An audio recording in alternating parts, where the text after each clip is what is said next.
What is up, everybody, and welcome to the Starving Artist Development Podcast. I'm your host, Gabrielle Carruthers. We talk to artists about working in the industry, artist marketing, and building community. Today, I have a very special guest, a longtime friend. He is a cultural curator, a platinum producer. He is a rapper slash lyricist. I also call him the 808 architect. I would like to give it up for my very good friend, Mr. Nick Speak. Hey, thank you so much. That was a great intro. Hello, Nick. How are you doing today? I'm feeling good. What's going on, Gabrielle? I'm doing well. I am very excited to actually be talking to you one on one and interviewing you because I followed your journey for so many years. Just a quick introduction. I I met you at an event here in Detroit. I think it was like the Detroit Design Yeah, event. And this was years ago. I mean, I can't even remember what year it was, but I safe to say I think I've known you for about like 8 years. yeah, for Yep, sure. 8 years. And Yeah, met you at an event. You were DJing, and I was like, oh my God, he has this amazing set. And we just clicked. We became cool after that. yeah, And of course, I've attended some of your events. yeah. And let me just say, definitely you keep the audience engaged. You're authentic in your pursuits. But most importantly, you stay true to yourself and to your craft. And I want to just give a special shout out to you first and Uh, foremost for just remaining authentic, especially when we think about the accolades that you have collected over the years. Uh, I mean, first off, platinum producer. Let's just talk about that. I don't know. Let's get into that. So I know you have produced several several records, but you're also a rapper slash lyricist. yeah, So there's this balance, right? This balancing act that you have to do yeah. being a platinum producer, but also being a lyricist as well. So let's go back to the beginning. When did you first realize that this was something that you wanted to do, both producing and writing and rapping and everything else? I always fell in love with hip hop. Really, I don't remember a time that I didn't hear music or hip hop, especially. I grew up with the music. You know what I mean? And I guess I loved it so much I had to break down how it was done, and then I go to school and we be, beating on the lunch table and rapping in the hallways and, just battling people and all of that stuff. So, just for fun, we was doing stuff like that. Then we would, record on the karaoke machine on the weekends. Me and all my homies from school and a couple other schools would just get together and it seemed like we recorded a mixtape every weekend. You know what I mean? And then we would just get together and just recite our rhymes, recite them. We was just teenagers in high school at this time. So we couldn't get in nowhere or nothing like that. So our fun was just, we created our own little open mic in a way. Still sharpening stills. We were just trying to prepare ourselves for when we grew up and we could get around like some real people. Cause, at that time, I was thinking like, what if you run into Royce 5'9" and he says, "Hey, let me hear something," or what if you run into Eminem or Jay Dilla or Slum Village or one of these people, and they say, "Let me hear something," we used to always trying to be prepared and just make sure we was ready and looking professional and making sure our gear was fresh, like, So, but yeah, so I guess you could say we was just doing it to the point that it got like a little bit serious, like. Okay, you know what? Because we was doing karaoke tapes, but it was more like over other people's instrumentals, just mixtape stuff. But then we like, yo, we need to have our own beats. So we started making our own beats, because we knew we needed some original music. So then we learned how to use the beat machines and stuff. And, for the most part, um, I guess that's when I started saying, okay, maybe I should take it serious. Maybe I could make it, once I first was able to get on a couple stages and do a couple actual shows and stuff and open up for a few artists and network with a few different crews and rappers and singers and poets and whoever was around the city, and we just drive around, be rapping all day, just be reciting our rhymes and freestyling. So other than that, I remember listening to like honestly like Juvenile High. You know what I mean? I was more like listening to people like Nas, Jay-Z, and stuff like that. But I remember listening to High and being like, because I used to watch all the music videos, Rap City and Video Soul and MTV 106, all of those shows, Yo MTV Raps, whatever videos was on TV, I would watch them. But then I was like, man, this High is kind of fire, man. I was like, man, okay, so it's about the beat. It's not just about the rap. Mhm. I said, oh, you got to have fire beats. It's not just about what you're saying. Because up until that point, I was just focused on what I was saying because I wasn't making no beats yet. So that's when I started to take it serious. So I guess like once that came out, whatever year that was, like 99, 2000, for the 99 and 2000, around that time, that's when I said, okay, I'm gonna take like a year and just focus on like trying to make beats, and then so me and my man we shared like an MPC. So he'd have it for a couple months, I have it for a couple months, and the months that he had it, I would just write rhymes to the beats that I made, and then the Okay. months that I had the MP, I'd just be making stuff, and up until he wanted again, want the machine back. So I guess that's when I started taking it serious, and then people started saying, "Sure, what you doing with this? What you doing with that?" And I guess being a producer, it's kind of an unselfish job because, it might have been a track that I wanted to save for myself. But if somebody else wants to use it and they feel like they have a great idea for it, here, take that. Take that track right there, and then I'll just make another one. I want to make another one anyway. Mhm. That's just keeping me in practice, keeping me sharp. And so even if it was the best beat in my stash, I give it to another artist. And I know that I could do more songs with as a producer than just as an artist. I mean, as Right. far as with different artists, networking wise, you know what I mean? Mhm. And I knew my resume would be a bigger resume as a producer. So I was Okay. like, I already know how to make beats. Let me just go, And then when it comes time to like, how can I get on? What can I do to get on? I'm like, well, shoot, everybody need beats. So let Right. me put some of these beats on there. Put a couple songs with me rapping and stuff on there, and it caught everybody's attention. When I sent it out, um, I got a couple calls, and next thing you know, I got signed to 50 G Unit. As far as an in-house producer, shoot, this is actually the 20-year anniversary this month of when Get Rich or Die Tryin soundtrack Oh, came. yeah, yeah. Yeah, so I think the first week it sold like 800,000. So the first week I was already gold, and then in Okay. like a week or two later it was platinum. You know what I'm saying? Then it went double platinum. Then it went triple. It was like, I mean, I hit the ground running with my very first record out to the. So that was motivating, and then I just wanted to. I wasn't even trying to celebrate the success of that. I was just like, "What's the next one? What's the next one? What can I do next? What can I do next?" Yeah. But I vowed to myself I would never be one of the people that fell off. Had that one record and then that's it. No, I wanted to keep going and going and going and going. And I just made sure I was stocked with a whole bunch of just new tracks and new ideas, and anybody could come to me and come get a track. That's how I wanted to do it. But the thing was that I already had started off independent anyway, so I never wanted to just be a person that just only dealt with the major label system because, if I was waiting on them, I'd be still waiting. Right. You know what I mean? Put some beats out in the street, gave a few to these people, gave a few to them, produced that album, produced this album for the person, still sending beats to the industry. So now my reach is growing, and then like now I'm able to, be working with people all around the country. So now people on the West Coast heard me, people on the East Coast. We all working. I got people in the South, like, definitely in the city. You know, yeah. I mean, I guess that's when I took it serious. It's always been just something I wanted to do and something that I loved. I guess so. Taking it serious. I don't know. You just when you grow up in the ghetto, man, you just kind of like hip hop by default. Mm, you know.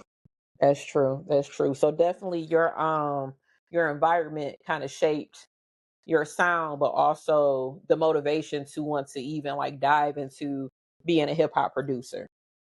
So Yeah. You know what? when you like, I grew up off of Dexter on the West Side, man. A lot of people that I was growing up with, they didn't even make it to see 16 years old. You know what I'm saying? Like some of them. I knew I didn't want to be like the crackheads, even or the crack dealers. You know what I'm saying? Yeah. Like I didn't want to be like none of them. You know, I'm looking at. Fortunately, I had cable and stuff like that, and the Source magazine and stuff. So I was looking at that and like, yo, I'd rather be.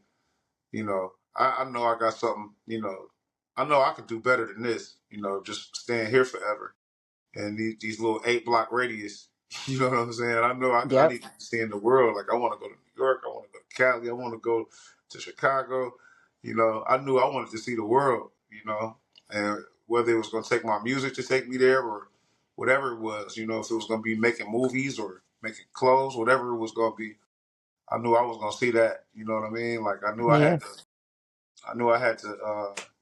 You know, just see more and do more. And that was just in me, you know, the hunger. You know what I mean? Like we had that hunger. We was doing stuff every single weekend. So, and that's how it is now, really, with the gigs and the DJ shows and stuff. I'm playing every few days. So, you know, I already prepared myself for that when I was a kid. Yeah, but No, you gotta know it's more for you in the world. And it's like I'm not satisfied with just being right here, staying at grandma's house. You know, sleeping I on my couch. understand. Yeah. I understand. No, you provided a wealth of knowledge just telling us about, your journey into, becoming a rapper and a producer and a culture creator. And ultimately, a lot of people, especially African Americans, sometimes we feel like sports is what takes us out of the hood, right? There aren't other um, ventures that we can pursue in Mhm. order to make something of ourselves. And I'm so glad that you brought that up because I know the hip hop as a culture is based around community, right? And the thing is that there is a lack of community that used to be there when hip hop was, prevalent. And unfortunately, with hip hop being considered a culture and rap and MCing, DJing and knowledge and graffiti, those are the subcultures or the subcategories. um as a rapper and a producer, do you feel like there's a different fight that you have to fight in order to keep hip hop as a culture alive, but while also being true and authentic to your sound without conforming to like what is, considered popular or trending, especially right now, with music being where it is, right? Like, how do Well, you feel? Yeah, go ahead. uh, well, one thing about Detroiters, man, we've never been afraid to be ourselves. You know what I mean? So, I'm gonna be myself regardless. And like, and if you're not being yourself, we gonna notice. So, best thing I could do is just be me. So that is me. You know what I'm saying? To be creative and come up with music, come up with, creative ideas. It's like I can't even shut it off. You know what I'm saying? Like, it's like the ideas flow. So. Um, Is it like a struggle or anything to keep the culture going? No, because I love all of those things. You know what I'm saying? I come Mm, from each element of the culture. You know what I'm saying? Be it breakdance and hip hop or whatever, what they call it, rap, knowledge yourself, DJing, graffiti, all of that stuff. You know what I'm saying? I sat there and practiced how I was going to autograph my name a million times when I was a kid. And yeah, that turned into graffiti type stuff. You know what I'm saying? Like how I actually signed my record players that I made. You know what I mean? We'll get into that in a second too. But um, it's just like when it's when you love it, you love it. And it's not yeah, it's gonna come out. You know what I'm saying? I mean, as far as like keeping it going, I think one of the key elements is familiarizing people of all the generations about what it is, what you're doing, why it's important. You know what I'm saying? Why does this matter? Why should I know about Biggie Smalls? And I wasn't around in his lifetime. You see what I'm saying? yeah, What makes Biggie important to a 15-year-old? You have to explain that they didn't see him. alive and in action and killing it, listening to Life After Death. You see what I'm Yeah. saying? Yeah. You know, when I'm DJing, I'm telling a story. When I'm making music, I'm telling a story. Without me even speaking, I'm going to be able to tell you something through the music. You know what I'm saying? You're gonna be able to feel something or whatever. You're gonna be like, wow, I feel this way when I listen to this, or just little tidbits, whatever, just things that I might throw into the music to make you think of, Detroit or Belle Isle or Motown, or your parents or whatever. You know what I'm saying? Like I might take little Hmm. clips from anywhere. I might have seen something on the news or something today and be like, oh, that just inspired an idea. I need to make a song out of that. Let me get that little clip and add that to the end of the song or something like that. You know what I'm saying? But, sometimes less is more, like, but I will go to the schools and give back and go teach, for the youth. I do that for free anytime. You know what I'm saying? Like go Yeah. speaking at the high schools and stuff like that. Or, I was teaching at Wayne State, Wayne State professor Nick Speed now. You know what I mean? And just keeping just everybody, familiar with, why these things happen and, why it matters today and where are we going to go now, Because to me, the future of hip hop or any type of music is just like, for instance, like hip hop, we took something that wasn't even meant to be used as an instrument, the Yeah. turntable. And then we created an instrument out of that. And we created a whole genre of music out of somebody having a record player in front of them. You know what I'm saying? Which was around for 60 years before that. You know what I'm saying? So we made something out of nothing. So to me, the future is somebody making something out of nothing or taking something that wasn't meant to be used for that. And then now they're using it for, Yeah. something else in a new innovative way. You know, uh, I study people like Jimi Hendrix. The guitar was around before he got on it, but he made a sound that had never been heard out of the same instrument that you guys have been using forever. So that's what the future is. It's like the person that's going to be the innovative person that says, "Oh yeah, okay, this is what we need to be doing," or maybe they're not even thinking about this is what we need to be doing. It's just their creative idea, and they don't even realize that it's even unique until somebody tells them, like, "Hey man, do you know what you're doing?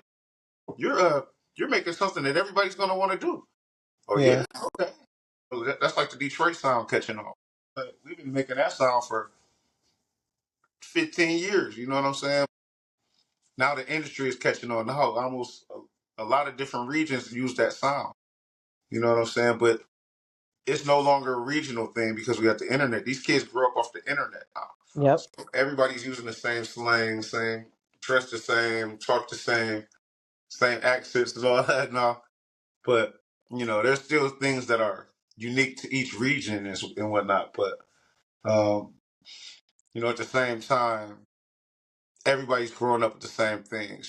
From all places because we all have access to that timeline. You know what I'm saying? So yeah. So I mean, I'm not worried about it staying alive because the culture because the culture is just whatever the people are doing. Yes. And that's going to constantly Yes. change. That's going to constantly be something new. So you got to be, if you love it, you're gonna be like, oh, okay, well, let me see what how to adapt. I mean, I'll tell you one thing: if if they change the way that you get paid, you gonna figure out how to get paid.